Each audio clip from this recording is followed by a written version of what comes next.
सबसे पहले तो मैं आपको क्रांतिकारी जय भीम पेश करता हूं और यहाँ उपस्थित होने के लिए, सम्मान के लिए, प्यार के लिए हमारे बुजुर्गों, हमारी माताओं, बहनों, भाइयों और बच्चों सभी का धन्यवाद।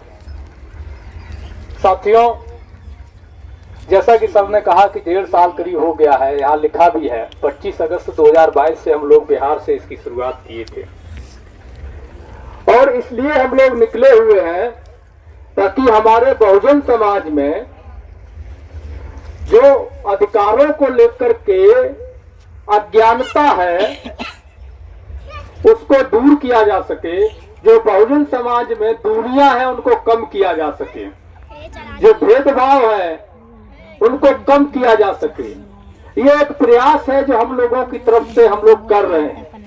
वैसे तो आप सब जान ही रहे हैं कि हम लोग तो कुछ नहीं कर रहे हैं, हमसे पहले हमारे पुरखों ने, हमारे महापुरुषों ने, चाहे गौतम बुद्ध रहे हो या अयंकाली की बात करें, महात्मा फुले की बात करें, पेरियार की बात करें, बाबा साहब अम्बेडकर के बाद में मानवर काशीराम साहब का जिक्र करें या जगदेव प्रसाद कुशवाहा से लेकर कर्पूरी ठाकुर की बात करें, इन सब ने अपना पूरा जीवन त्याग दिया, समर्पित कर दिया हमें इस स्तर तक लाने के लिए। आज जो हम लोग यहाँ बैठ रहे हैं, खड़े हैं, ये इन सब के संघर्ष की देन है, इनके त्याग की देन है। आज अगर हम आपके बीच में ये गाड़ी लेकर के और उसमें बाबा साहब की ये तमाम अपने बहुजन महापुरुषों की तस्वीरें लेकर के अपनी मांगों को लिख करके उसको खुलेआम 15 महीने से घूम रहे हैं, हर चौक चौराहा, गली मोहल्ला, शहर कस्बा में खुल करके अगर बोल पा रहे हैं तो वो जो देन है वो हमारे बाबा साहब की देन है, हमारे इन पुरखों के संघर्ष की देन है। अगर इन्होंने संघर्ष न किया होता, बाबा साहब ने संविधान न दिया होता, तो क्या आज हम इस स्थिति में होते कि यहाँ बैठ के खड़े होकर के बात कर पाते? नहीं होते। तो इस बात को हमें समझना है। हम बहुत ज्यादा लंबी बात नहीं करेंगे, जो मुख्य बात है उसी पे अपनी बात रखेंगे। बाबा साहब ने क्या कहा था कि शिक्षित बनो, संगठित हो, संघर्ष करो। इन 3 बातों पर हमने कितना अमल किया, इस पर आपको खुद विचार करना है। दूसरी बात, बाबा साहब ने कहा था कि जाओ अपने घर की दीवारों पर लिख दो कि हम इस देश के शासक हैं। क्या हमने उस बात पे अमल किया? मानवर साहब काशीराम ने कहा कि जिसकी जितनी संख्या भारी उसकी उतनी हिस्सेदारी। जगदेव प्रसाद कुशवाहा ने कहा कि 100 में 90 शोषित है, 90 भाग हमारा है, धन धरती और राजपाट में 90 भाग हमारा है। कर्पूरी ठाकुर ने कहा कि अधिकार चाहो तो लड़ना सीखो, पग पग पर अड़ना सीखो। बीपी मंडल ने कहा कि बुलंद करो दावेदारी, हासिल करो संपूर्ण हिस्सेदारी। हमारे हर एक महापुरुष ने हमें एक महत्वपूर्ण संदेश देकर के हमारा मार्गदर्शन करने का काम किया, लेकिन कमी हम लोगों में रह गई कि हम लोग न तो अपने महापुरुषों के विचारों को माने, ना उनके रास्ते पर चले, और ना ही हमने अपने अंदर से आज तक वो भावना निकाल पाई है कि फला आदमी फला जाति का है और फला आदमी फला जाति का है, हमारी जाति फला से ऊंची है और उसकी जाति हमसे नीची है। अगर हम इतनी छोटी सी बीमारी जो यहाँ होती है, ये जो बीमारी होती है ये शरीर में एक ही जगह होती है, यहाँ होती है ऊंच नीच वाली, छुआछूत वाली, और यहाँ से अगर हम इस बीमारी को निकालने में सफल नहीं हो पा रहे हैं तो निश्चित तौर पर हम व्यवस्था परिवर्तन करने में सफल नहीं हो पाएंगे, क्योंकि ये जो बीमारी है हमें एक साथ बैठने नहीं देती, एक साथ बैठ करके अपनी समस्याओं पर मंथन नहीं करने देती, उसका रास्ता नहीं निकालने देती है, साझा संघर्ष नहीं करने देती है। तो सबसे पहले तो हमें इस बीमारी को यहां से मिटाना पड़ेगा, और ये कब मिटेगी? इसके लिए पहला रास्ता ये है कि आप अपने को किसी से नीचा मानना छोड़ दो और किसी को अपने से ऊंचा मानना छोड़ दो, और खुद भी किसी अन्य समाज के व्यक्ति को अपने से नीचा मत मानो।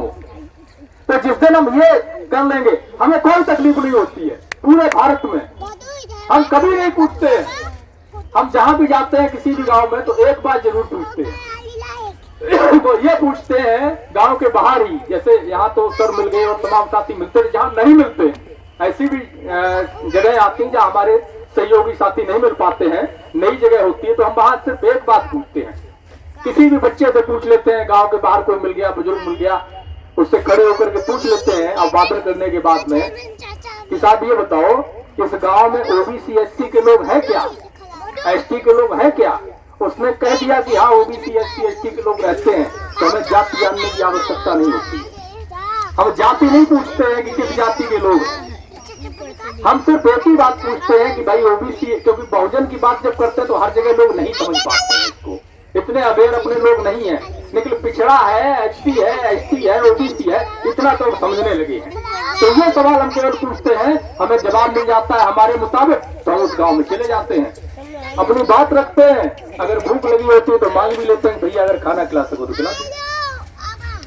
लोग खिलाते हैं, जब हमें खाने में आपत्ति नहीं तो उन्हें खिलाते में आपत्ति नहीं, उन्हें भी अच्छा लगता है, हमें भी अच्छा लगता है। तो जिस दिन हम ये बीमारी दूर कर देंगे जाति की, और ये सबके अंदर है, ओबीसी के अंदर है, एससी के अंदर है, एसटी के अंदर, हर किसी के अंदर, बहुजन समाज की सबसे बड़ी जो कमजोरी है वो ये है। तो पहले तो हमें इसको मिटाना। दूसरा पाखंड, बाबा साहब ने बहुत पहले कह दिया था, उन्होंने हमें रास्ता दिखा दिया था, लेकिन उसके बावजूद भी आज हम इस बात पे भरोसा करते हैं, घर से अपने पति को, अपने भाई को बगैर हेलमेट के भेज देते हैं, जान को खतरा नहीं है। क्यों? क्योंकि हमने करवा चौथ का व्रत रखा हुआ है, उम्र लंबी कर दी। तो व्रत से उम्र लंबी नहीं होती है, ये हमें लूटने के नए नए तरीके इजाद करते रहते हैं, और हमारी मेहनत की जो गाढ़ी कमाई है उसको हमसे ठग के छल करके लूटते रहते हैं। उस पैसे को जो आप पाखंड में खर्च कर रहे हैं, उस पैसे को इन बच्चों के भविष्य पर खर्च करिए। उन पैसे को हमारे बाबा साहब और महापुरुषों के, बहुजन महापुरुषों के, संतों गुरुओं के मिशन को आगे ले जाने में खर्च करिए। अगर हम ये शुरुआत कर देंगे तो परिवर्तन की पहली सीढ़ी हम चढ़ जाएंगे। इतना आसान परिवर्तन नहीं है कि हम केवल इतने से ही परिवर्तन कर लेंगे व्यवस्था का, ये शुरुआत होगी, तो हमें इसकी शुरुआत करनी है। अब हम इस पे आते हैं कि हम क्यों घूम रहे हैं। पहला तो हमने बता दिया कि बहुजन महापुरुषों की विचारधारा का प्रचार प्रसार, भेदभाव को कम कैसे किया जाए, समाज में एकता कैसे लाई जाए, हम विचार रख रहे हैं। हमने जो कहा आपने मान लिया तो ठीक है, नहीं माना तो कोई बात नहीं, प्रयास कर सकते हैं। बाबा साहब ने भी प्रयास किया, मानव साहब ने भी प्रयास किया, और सारे महापुरुषों ने किया, कहीं न कहीं उसका कुछ फल भी है। अब इस यात्रा का जो मुख्य उद्देश्य है वो ये है कि पूरे देश के अंदर जातिवार जनगणना करवाई जाए, जैसे भी बिहार में हुई। जाति जनगणना के आंकड़ों के आधार पर बिहार में जब जाति जनगणना हुई तो ओबीसी का ही नहीं, एससी का भी आरक्षण बढ़ा और एसटी का भी बढ़ा। बढ़ा कि नहीं बढ़ा? बढ़ा। तो जाति जनगणना का महत्व क्यों है, ये हमें बिहार की सेंसस समझा रही है। केवल जातियों की गिनती पता नहीं लग रही है, ये भी पता चल जा रहा है कि असली चोर है कौन। वो क्या कहते हैं, वहां यूपी में भी ओबीसी को, नॉन यादव ओबीसी को यादवों से लड़ा के रखा कि तुम्हारा सब जो है यादव वही खा गया, कहीं कुर्मी से लड़ा दिया, कहीं कुशवाहा से लड़ा दिया, और जब आंकड़े आए तो पता चला इन तीनों को तो कुछ ही नहीं मिला, माल तो कोई और ही माल ले गया। तो माल कौन मार के ले जा रहा है, चोरी कौन करके ले जा रहा है, उस चोर को पकड़ने के लिए जाति जनगणना आवश्यक है। जमीनें किसके पास ज्यादा है? मानवर काशीराम साहब ने नारा दिया था, आप लोगों को याद है, जो जमीन सरकारी है वो जमीन हमारी है, और जो जमीन को जोते बोए वही जमीन का मालिक होई। याद है ना? तो ऐसे ही नहीं दिया था, उसका कुछ मायने था। तो जब वहां सेंसस हुई तो यह भी पता चल गया कि जमीनों पर कब्जा कौन किए बैठा है, हमारे लोगों के पास जमीनें कितनी हैं, ये सब आंकड़े आए। शिक्षा का स्तर क्या है, हम लोगों का जीवन स्तर क्या है, कच्चे मकान हमारे कितने हैं, पक्के मकान कितने हैं, ये सारे आंकड़े निकल के आए। जब ये सारे आंकड़े निकल के आए तो बिहार सरकार ने पहला कदम क्या उठाया कि आरक्षण को बढ़ाने का काम किया। अब जब आरक्षण बढ़ाया तो धीरे धीरे अन्य तरह के जो सुधार हैं उनके लिए भी हम उम्मीद करते हैं बिहार की सरकार कदम उठाएगी। तो इसलिए ये जरूरी हो जाता है कि पूरे देश के अंदर जातिवार जनगणना हो और फिर उन आंकड़ों के आधार पर योजना बने और संख्या अनुपात में आरक्षण को बढ़ाया जाए, लागू किया जाए। जिसकी जितनी संख्या भारी उसकी उतनी हिस्सेदारी, जो मानवर साहब ने कहा था, उसी लाइन को लेकर के हम लोग आगे चल रहे हैं। और मंडल कमीशन जो विशेष रूप से पिछड़ा वर्ग के लिए आया था उसमें 2 अनुशंसा केवल लागू हुई है, 38 बाकी है। तो उन 38 को भी लागू किया जाए और इस मंडल कमीशन की जो रिपोर्ट है इसको संपूर्ण तरीके से संख्या अनुपात में लागू किया जाए, ये हमारी मांग है। इसके साथ में और भी मांगे हैं, जैसे कि भाई कॉलेजियम खत्म हो, न्यायपालिका के अंदर हमारे लोग भी जज होने चाहिए, हमारे मसलों से जुड़ी हुई सुनवाई बेंचेस में हमारे समाज का जज होना चाहिए, यानी कि ओबीसी एससी एसटी होना चाहिए, क्योंकि वहां जज हमारा है नहीं। आए दिन न्यायपालिका जो काम सरकार नहीं कर पाती है वो न्यायपालिका से करवाया जाता है, जो फैसला सरकार हमारे खिलाफ नहीं ले पाती है वो न्यायपालिका से लिवाया जाता है। तो ये क्या हो रहा है? क्योंकि हमारे जज वहां नहीं है। आज तक भारत का चीफ जस्टिस ऑफ इंडिया कोई भी यही कोई कुर्मी नाई धोबी धानक जाटव नहीं बना है, कोई अंसारी धुनिया नोनिया नहीं बना है। जिस दिन यह बनने लगेगा उस दिन भारत की न्यायपालिका में न्याय होने लगेगा। अभी तो वहां भ्रष्टाचार, लूट खसोट चल रही है, परिवारवाद, भाई भतीजावाद चल रहा है, जातिवाद चल रहा है। लेकिन जिस दिन हमारा आदमी, हमारे बहुजन समाज के व्यक्ति वहां पर बैठेगा, उसके हाथ में पावर होगी आदेश देने की, उस दिन ये व्यवस्था निश्चित तौर पर बदलेगी। तो इसकी लड़ाई है, क्रिमिलेयर को खत्म किया जाए, निजीकरण को रोका जाए और निजी क्षेत्रों में भी हमारी भागीदारी सुनिश्चित हो। आपको पता है बैंकों द्वारा लोन दिया जाता है व्यवसाय के लिए, लेकिन हमारे लोगों को मिलता नहीं है।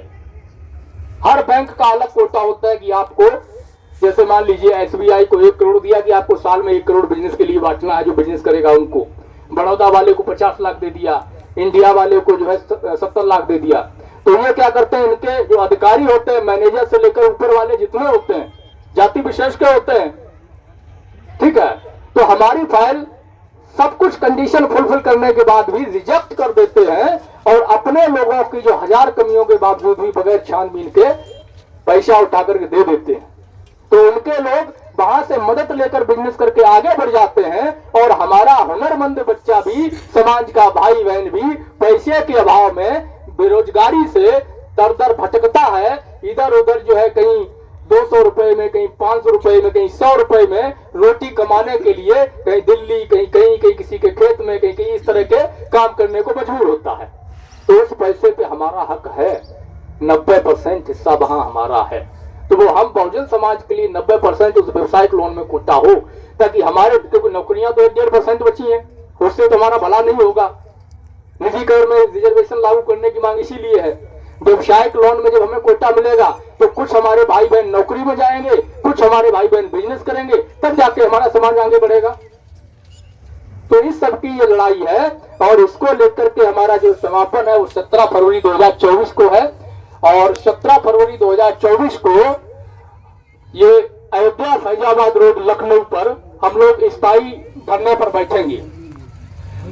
समाज साथ खड़ा होगा तो ये धरना जन आंदोलन में बदल जाएगा, क्योंकि 4 लोग निकल के बात तो रख सकते हैं हम सबके बीच में, पर आंदोलन का जो रूप है वो बगैर समाज के है कि 17 फरवरी 2024 को जब स्थायी आंदोलन शुरू हो तो उस दिन हमने 18 महीने निकाले हैं। आप केवल हमें अपना 18 मिनट दे दीजिए, सिर्फ 18 मिनट दे दीजिए। सरकार को ये दिखा देंगे कि बहुजन समाज अभी मरा नहीं, अभी सोया नहीं है, ये हाथी है, नींद में जरूर है, अगर जाग गया तो तुम्हें तुम्हारी औकात पता चल जाएगी। धन्यवाद आप सभी का इतना धैर्य के साथ सुनने के लिए, समय देने के लिए, सम्मान देने के लिए। और अंत में मैं आप सभी को पुनः क्रांतिकारी जय भीम, जय मंडल, जय जोहार पेश करता हूँ। इंकलाब जिंदाबाद, उल गुलाम जिंदाबाद। साथियों नमस्कार, जय मंडल, जय श्रमदान, जय जोहार। मैं अनुज सिंह विद्रोही। साथियों आप देख रहे हो मंडल यात्रा 25 अगस्त 2022 से चल रही है और 17 फरवरी 2024 तक चलेगी। जातिवार जनगणना को लेकर, मंडल कमीशन की सिफारिशों को लागू करवाने को लेकर, जनसंख्या के अनुपात में आरक्षण की मांग को लेकर के, और 17 फरवरी 2024 से स्थायी आंदोलन की शुरुआत होगी। दोस्तों, इस यात्रा के जरिए आंदोलन का निर्माण करने के लिए हमें आपके साथ की ज़रूरत है और सहयोग की ज़रूरत है। आप सभी से अपील है कि आप सभी इस यात्रा को चलाने के लिए आर्थिक सहयोग करें, यात्रा के जो वीडियोज़ हैं उनको अधिक से अधिक शेयर करें, और हमारे इस यूट्यूब चैनल को सब्सक्राइब कर लें, बेल आइकन को प्रेस करें ताकि आपको नोटिफिकेशन मिलता रहे, और अधिक से अधिक लोगों तक इस सूचना को पहुंचाएं। अपना कोई मीडिया नहीं है, अपना कोई तंत्र नहीं है, हम लोगों को अपनी लड़ाई, अपनी सूचनाएं खुद ही प्रसारित करनी, खुद ही लड़ाई को खड़ा करना है। शुक्रिया। जय मंडल, जय श्रमदान।